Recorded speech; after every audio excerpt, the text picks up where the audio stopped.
Assalamualaikum warahmatullahi wabarakatuh. Shalom, Om Swastiastu, Namo Buddhaya. Salam kebajikan bagi kita semua. Nama saya Ilsa Reski Muklis, NPM 190311010188 dari Fakultas Hukum Universitas Syah Kuala. Di sini saya akan menjelaskan mengenai perlindungan varietas tanaman. Era globalisasi yang ditandai dengan semakin tajamnya kompetisi di berbagai bidang mendorong Indonesia untuk turut serta aktif di dalam kegiatan global tersebut. Situasi perkembangan perekonomian global akan berdampak nyata pada berbagai sektor, khususnya di sektor pertanian dalam berbagai kegiatan, seperti kegiatan praproduksi, budidaya, panen, pasca panen, distribusi, dan perdagangan. Selama ini dan juga pada masa yang akan datang, keberhasilan pembangunan pertanian ditentukan oleh keunggulan varietas tanaman yang dipakai. Keberhasilan di bidang pertanian ini akan sangat bergantung dari tiga aspek. Yang pertama, aspek pemuliaan tanaman, aspek ekologi tanaman, dan aspek fisiologis tanaman. Ketiga aspek tersebut merupakan suatu gagasan ilmu atau crop science yang bergerak di dalam bidang pertanian dan hasilnya akan terlihat langsung dalam hasil pertanian. Dalam rangka mendukung kegiatan pemulihan tanaman dan memberikan situasi kondusif bagi perkembangan di bidang industri perbenihan nasional, maka pada tanggal 20 Desember tahun 2000 disahkannya suatu undang-undang, yaitu Undang-Undang Nomor 29 tahun 2000 tentang perlindungan varietas tanaman atau yang biasa kita kenal dengan UU PVT. Di dalam pasal 1 angka 1 UU ini dijelaskan bahwa perlindungan varietas tanaman merupakan perlindungan khusus yang diberikan oleh negara, dalam hal ini diwakilkan oleh pemerintah dan dilaksanakan oleh Kantor Perlindungan Varietas Tanaman terhadap varietas tanaman yang dihasilkan oleh pemulia tanaman melalui kegiatan pemulia tanaman. Perlindungan ini diberikan kepada masyarakat untuk menjamin adanya kepastian hukum dan juga mendorong semangat dan kreativitas di dalam masyarakat untuk kembali menemukan dan menciptakan varietas tanaman baru yang berguna bagi masyarakat itu sendiri. Konsep perlindungan varietas tanaman ini dikembangkan dikarenakan di dalam Undang-Undang Paten itu sendiri tidak ada pengaturan mengenai perlindungan terhadap varietas tanaman. Berdasarkan ketentuan internasional HKI dijelaskan bahwa jika di dalam UU Paten tidak memuat adanya unsur-unsur perlindungan varietas tanaman, maka negara tersebut haruslah membuat undang-undang baru yang mengatur spesifik mengenai perlindungan varietas tanaman baru. Dengan adanya Undang-Undang Nomor 29 Tahun 2000 tentang perlindungan varietas tanaman, maka pemulihan tanaman yang menghasilkan varietas tanaman baru yang mengandung unsur baru, unik, stabil, dan seragam atau yang biasa disebut BUSS, maka akan mendapatkan hak perlindungan varietas tanaman dan hak ekonomi atas penemuannya tersebut.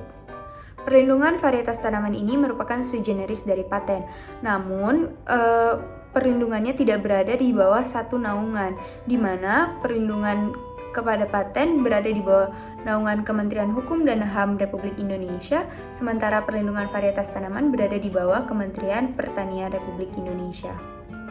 Pembentukan Undang-Undang PVT ini sendiri banyak meratifikasi ketentuan yang ada di dalam International Convention of New Varieties of Plant atau yang biasa disebut UPOV Convention, di mana ini merupakan konvensi internasional yang mengatur mengenai perlindungan bagi varietas tanaman yang baru. Hak pemulia atau hak yang diberikan kepada pencipta varietas tanaman baru adalah hak eksklusif yang diberikan kepada pemegangnya untuk menjual, menciptakan kembali, atau menggunakan kembali suatu varietas tanaman yang telah diciptakannya. Hal ini sesuai dengan Pasal 1 Ayat 2 Undang-Undang Nomor 29 Tahun 2000 tentang perlindungan varietas tanaman. Suatu varietas akan diberikan perlindungan jika memenuhi unsur-unsur yaitu baru, unik, stabil, seragam, dan diberi nama.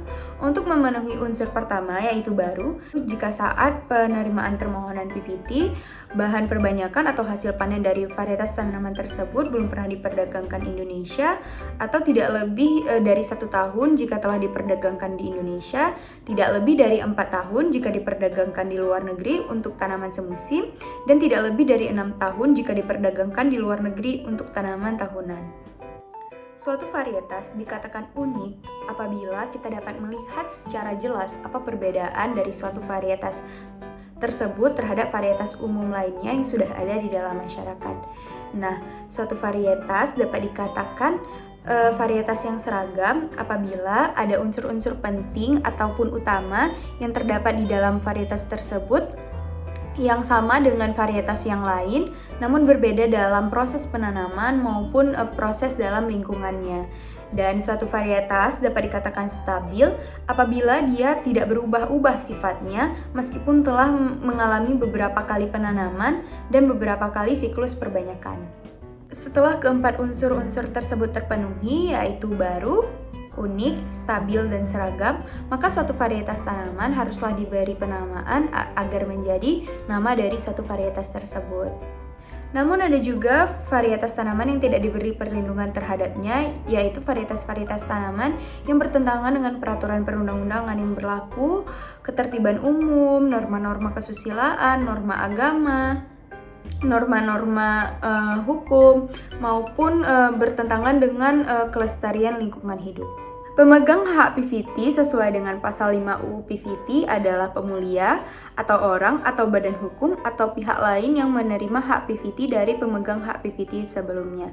Jika suatu varietas tanaman dihasilkan dari perjanjian kerja, maka yang memegang hak PVT adalah seseorang yang memberikan pekerjaan tersebut, kecuali jika diatur lain di dalam perjanjian dan tidak mengurangi hak dari pemulia. Jika suatu varietas dihasilkan melalui pesanan, maka pemegang hak PVT adalah orang yang memberi pesanan, kecuali diatur lain di dalam perjanjian dan tidak mengurangi hak pemulia. Selanjutnya adalah hak dan kewajiban yang diperoleh sebagai pemegang hak perlindungan varietas tanaman atau hak PVT.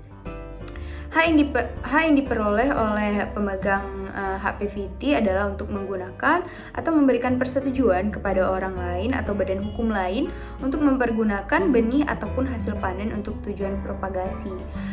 Hak untuk menggunakan varietas tanaman ini meliputi kegiatan memproduksi atau memperbanyak benih, menyiapkan untuk tujuan propagasi, mengiklankan, menawarkan, memperdagangkan atau menjual, mengekspor, dan mengimpor, serta yang terakhir adalah mencadangkan untuk keperluan dari poin 1 sampai 7. Selain memperoleh hak, pemegang hak PVT juga mempunyai kewajiban. Yang pertama, menjalankan hak PVT-nya di Indonesia.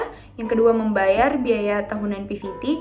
Dan yang ketiga, menyediakan dan menunjukkan contoh benih varietas yang telah memperoleh hak PVT di Indonesia. Berdasarkan pasal 8 Undang-Undang PVT ini, dijelaskan bahwa pemulia juga memiliki hak, yaitu hak moral dan hak ekonomi, di mana hak moral adalah pemegang hak PVT ini akan dicantumkan namanya di dalam sertifikat PVT, dan hak ekonomi adalah royalti atau pembayaran yang diperoleh oleh pemegang hak PVT ketika suatu tanamannya diperbanyak atau diproduksi lebih banyak dan digunakan oleh orang lain. Setelah mengetahui hak dan kewajiban dari pemegang PVT, maka kita akan masuk kepada pembahasan mengenai perlindungan, pendaftaran, dan pelepasan dari suatu varietas tanaman. Perlindungan varietas tanaman seperti yang telah saya jelaskan sebelumnya adalah hak bagi pemegang hak PVT atau pemulia untuk menggunakan sendiri hasil varietas tanamannya atau memberikan izin dan persetujuan kepada orang lain atau badan hukum lain untuk menggunakan varietas tanamannya dalam jangka waktu tertentu. Sedangkan pendaftaran varietas tanaman merupakan kegiatan mendaftarkan suatu varietas tanaman untuk kepentingan pendataan varietas lokal, varietas dilepas atau varietas tidak dilepas, dan pendataan dari hubungan antara varietas tanaman dengan pemiliknya atau penggunanya. Pelepasan varietas tanaman adalah pengakuan pemerintah terhadap suatu varietas baru yang dihasilkan dari hasil pemuliaan yang dinyatakan dalam keputusan Menteri Pertanian bahwa suatu varietas tersebut unggul dan dapat disebarluaskan. Mengenai perlindungan dan pendaftaran varietas tanaman dapat dilakukan di PVT Deptan, sedangkan pelepasan varietas tanaman dapat dilakukan di Direktorat Perbenihan, Direktorat Jenderal Bina Hortikultura, dan Departemen Pertanian. Berdasarkan berdasarkan Undang-Undang Nomor 12 Tahun 1992, suatu varietas tanaman walaupun sudah mendapatkan PVT atau perlindungan varietas tanaman maupun sudah didaftarkan varietas tanaman tersebut, namun jika ingin diperjualbelikan ataupun disebarluaskan kepada konsumen, maka harus ada prosedur pelepasan varietas tanaman itu terlebih dahulu, baru varietas tanaman ini dapat disebarluaskan ke konsumen. Ini kita akan membahas mengenai jangka waktu atau lamanya perlindungan dari hak PVT ini sendiri. Perlindungan hak PVT ini sendiri terbagi menjadi dua. Yang pertama 20 tahun untuk tanaman semusim dan 25 tahun untuk tanaman tahunan. Nah, tanaman tahunan sendiri ini adalah pohon-pohonan atau tumbuhan merambat yang jangka atau waktu untuk tumbuhnya itu memerlukan 1 tahun atau lebih. Nah, tanaman selain yang didefinisikan barusan adalah tanaman yang termasuk ke dalam tanaman semusim. Dalam aspek penamaan suatu hak varietas dapat dilakukan di kantor perlindungan varietas tanaman atau kantor PVT, di mana ada unsur-unsur yang harus dipenuhi. Yang pertama adalah varietas tanaman yang bisa diberikan hak PVT harus diberikan penamaan terlebih dahulu. Nah, berdasarkan pasal 2 ayat 6 UU PVT ini sendiri, nama yang diberikan haruslah nama yang dapat digunakan jika jangka waktu atau perlindungan hak PVT-nya telah habis. Pemberian nama tersebut tidak boleh menimbulkan kerancuan pada sifat-sifat asli dari varietas tanaman tersebut. Ketiga, penamaan varietas tanaman diajukan oleh pemohon hak PVT dan didaftarkan ke kantor PVT. Yang keempat, apabila tadi nama tidak sesuai dengan apa yang telah dicantumkan di dalam undang-undang atau rancu dan tidak jelas sifatnya, maka kantor PVT berhak untuk menolak nama tersebut. Selanjutnya, apabila nama yang diajukan oleh pemohon hak PVT tadi telah digunakan untuk varietas yang lain, maka pemohon hak PVT wajib untuk mengganti nama hak PVT tersebut. Dan yang terakhir, nama varietas tanaman ini dapat digunakan untuk merek dagang juga sesuai dengan ketentuan peraturan perundang-undangan. Baik, selanjutnya saya akan menjelaskan sedikit mengenai strategi perlindungan PVT yang ada kaitannya dengan paten. Seperti yang kita ketahui, untuk memperoleh suatu varietas tanaman itu dapat dilakukan dengan dua metode. Yang pertama metode tradisional atau klasik, dan yang kedua dengan metode modern, yang contohnya seperti rekayasa genetika. Nah, hasil dari rekayasa genetika ini dapat dilindungi dengan suatu perlindungan varietas tanaman atau hak PVT, dan metode atau proses untuk mendapatkan suatu varietas tanaman baru ini dapat dilindungi dengan paten.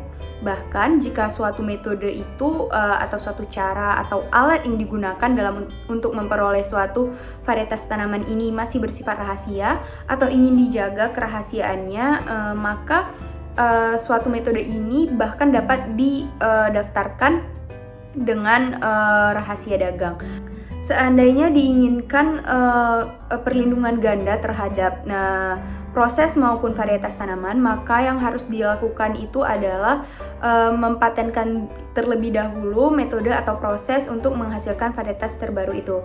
Dikarenakan kriteria kebaruan atau novelty pada paten ini lebih sulit untuk dicapai dibandingkan dengan kriteria dari PVT itu sendiri. Sekian dari saya, mohon maaf apabila ada kesalahan dalam penyampaian kata dan penyampaian materi. Saya pamit undur diri. Shalom, Om Santi Santi Santi Santi Om, Namo Buddhaya. Wassalamualaikum warahmatullahi wabarakatuh.